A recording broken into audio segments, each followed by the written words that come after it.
ये चाहती हूँ कि गो के दक्षिणी बेल्ट में एक ब्लॉक बने और एक देखूं दो इसको 2 भागों में 2 ब्लॉक देना चाहती हूँ। महासचिव हूँ शिक्षक प्रकोष्ठ में, तो मैं आरजेडी से ही टिकट चाहती हूँ। बनना चाहिए गो और हसपुरा, हमारा विधानसभा क्षेत्र गो हसपुरा में भी जाम लगता है, उसके लिए वहाँ तो सबसे पहले यहाँ से पहले वहाँ बाईपास बनना चाहिए। नमस्कार, मेरा नाम गौतम उपाध्याय है और आप अमृत बिहार देख रहे हैं। इस वक्त हम गो विधानसभा में मौजूद हैं और हमारे साथ पूर्व जिला परिषद सदस्य अनुपम सिन्हा जी हैं। इनसे खास बातचीत में हम जानेंगे कि अभी वर्तमान राजनीतिक परिवेश में क्या कुछ चल रहा है और ये मैडम जो हैं अभी वर्तमान में जो राजनीति है उसके बारे में क्या सोचती हैं। सबसे पहले मैडम स्वागत है आपका अमृत बिहार न्यूज में। बहुत बहुत धन्यवाद आप लोगों का। जी, कैसी हैं मैडम आप, पहले बताइए। मैं बहुत अच्छी हूँ। आजकल बड़ा आप एक्टिव दिख रहे हैं क्षेत्र में, क्या कोई विशेष मकसद से आई हैं क्या यहाँ? नहीं, मैं 15 सालों से यहाँ एक्टिव हूँ और अभी विधानसभा का अथी होने वाला है, उसमें मैं पार्टिसिपेट करना चाह रही हूँ। अगर पार्टी क्या क्या करना चाह रही हैं?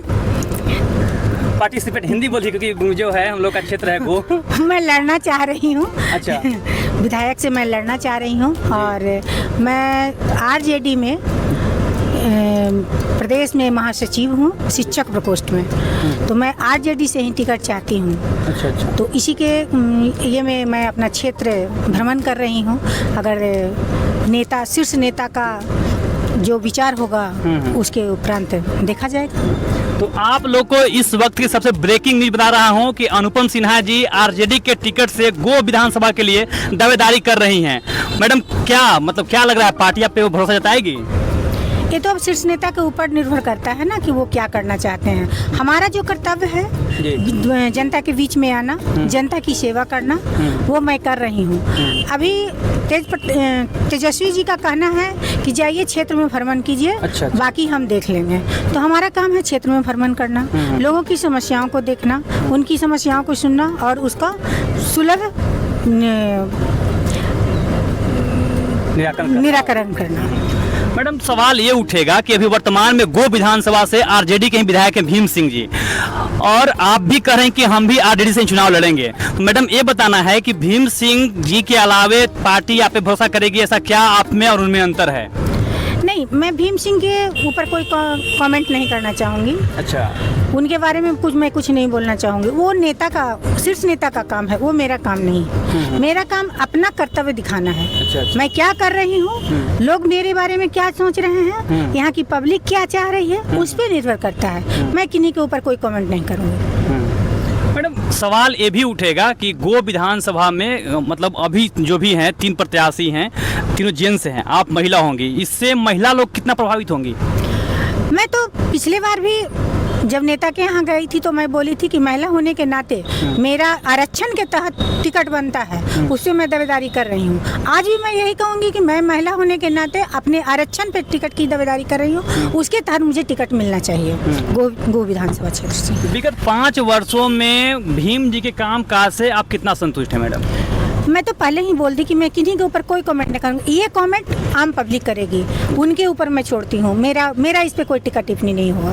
अच्छा, बतौर एक जिला परिषद आप पहले रही हैं, इस क्षेत्र के प्रत्याशी जीती हुई थी, प्रतिनिधि भी रह चुकी हैं। बतौर प्रतिनिधि आप गो में कोई सा काम जो लगता है कि ये होना चाहिए था लेकिन अब तक नहीं हो सका है? बहुत सारा ऐसा काम है जो कि नहीं हुआ है।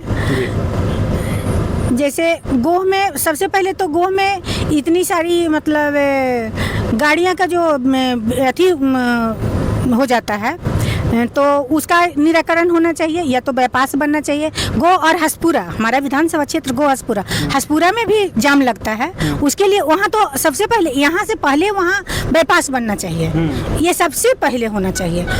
उसके बाद किसान की समस्या जो आती है, वो नहर की खुदाई कहिए या उसका दोनों साइड से बाउंडेशन करके एक पानी का जो ये होना चाहिए वो होना चाहिए। लेकिन यहाँ हजारों हजार एकड़ ऐसी भूमि है दक्षिणी से लेके उत्तरी तक जो कि बिना पानी के मतलब पटवन के कारण रह जाती है, परती रह जाती है।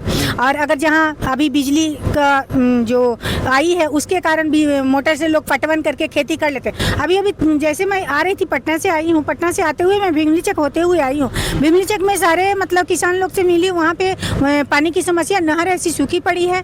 आप चले जाइए इधर दक्षिणी बेल्ट में, बक्सर या ये इधर और सब उधर जगह, उधर भी अभी जाइए, नहर में कोई पानी नहीं आई है। वहाँ भी अभी मतलब किसान लोग अभी मुंह ताके ऐसे खड़े हैं, भगवान के ऊपर निर्भर करें, भगवान कब पानी देंगे।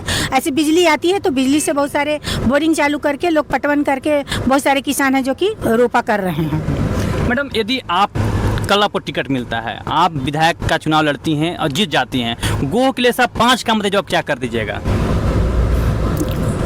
गोह में 5 काम में पहला काम मेरा ये रहेगा, मैं ये चाहती हूँ कि गोह के दक्षिणी बेल्ट में एक ब्लॉक बने और एक देखूं इसको 2 भागों में 2 ब्लॉक देना चाहती हूँ।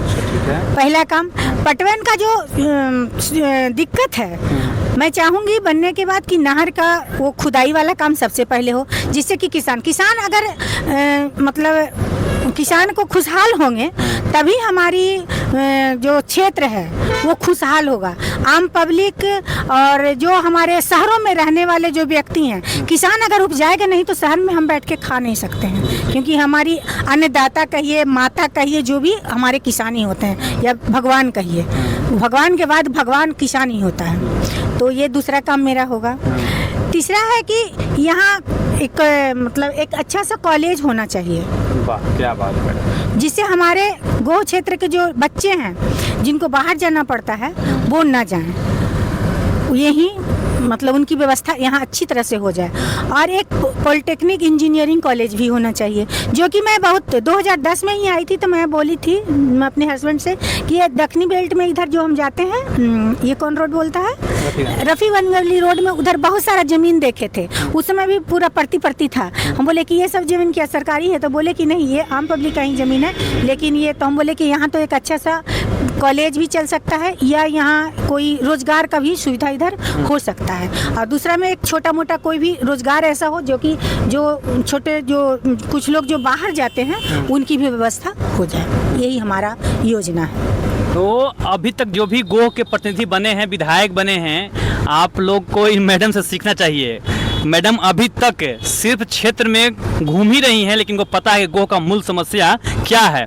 मैडम, एक और सवाल होगा, यहाँ के महिलाओं को क्या देखती हैं, कैसे रूप में देखती हैं कि महिला कुछ तरक्की की हैं या जो पहले थी वो अभी भी हैं? नहीं, पहले से तो बहुत मतलब अच्छे लेवल में आ गई हैं। जब मैं 2010 में आई थी तो यहाँ सड़क की भी समस्या थी, जिसकी मतलब ये हो गया है। और जो महिलाएं जो गांव गिराव में दूर में थी, वो अब कुछ हद तक स्कूल कॉलेज करने लगी हैं और पढ़ाई में भी बहुत सारे मतलब आगे आ गई हैं। तो मैडम, जिस जैसे आप बोले 2010 में हम आए, फिर महिला तरक्की की, रोड तरक्की किया, तो आप मानते हैं कि नीतीश कुमार अच्छा कर रहे हैं? कुछ जगह हम ये नहीं कहेंगे, देखिए किसी के ऊपर टिप्पणी हमारा करना काम नहीं है, क्योंकि वो सरकार की अपनी नीति होती है जिसके तहत सरकार चलती है। बट सरकार में लॉ एंड ऑर्डर जहाँ तक है उनमें गिरावट आई है। अच्छा। लॉ एंड ऑर्डर में कोई सुधार, वैसा कोई सुधार हम नहीं लगता है।